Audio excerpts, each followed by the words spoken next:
Allez, c'est parti. Aujourd'hui, je vais te montrer comment je répare un mur qui est trop abîmé comme ça. Bon, au début, on n'aurait pas dit qu'il était abîmé. Mais au final, il était cloqué un petit peu partout. Donc, très important, faire un bon grattage, bien gratter. Il vaut mieux gratter plus que pas assez. Enlever au maximum tout ce qui part. Ensuite, tu mets un bon coup de ponçage, un bon coup de brosse à épousseter. Une fois que c'est bien épousseté, que tu as bien tout dépoussiéré, tu prends une bonne peinture d'impression. Là, j'ai pris une peinture d'impression isolante qui stoppe l'humidité, les taches de tanin et tout ça. Une fois que c'est sec, tu mets un petit coup d'égrenage à la lame à enduire ou au papier de verre. Tu prends un bon enduit, tu prends un très bon enduit, un enduit de rebouchage. Là, je prends le Murex de chez Tout Prêt parce que c'est un enduit résine qui bloque vraiment l'humidité et avec lequel j'ai jamais de problème parce qu'il est vraiment super dur. Une fois qu'il est sec, tu mets un petit coup d'égrenage, encore une fois, à la lame à enduire. Et là, on vient prendre un enduit de dégrossissage et on vient y poser une toile de verre, une toile à enduire, collée et fondue dans l'enduit. Tu as déjà dû la voir dans d'autres vidéos que j'ai faites. Je la pose parce qu'ici, il y avait quand même pas mal de fissures.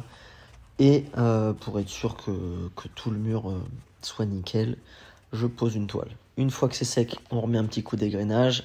On repasse une couche d'enduit par-dessus. Et je ne l'ai pas montré, mais j'ai mis une troisième passe d'enduit pour être sûr de bien recouvrir la toile. Ensuite, on vient tout poncer au grain 180. On n'oublie pas aussi de poncer tous les angles. On dépoussière bien. Et là, on vient appliquer la première couche. Donc, très important, une couche d'impression, encore une fois. Là, c'est une couche d'impression teintée.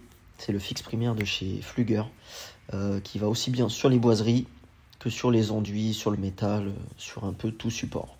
Une fois que c'est sec, on remet un petit coup de papier de verre. Là, je suis au grain 120.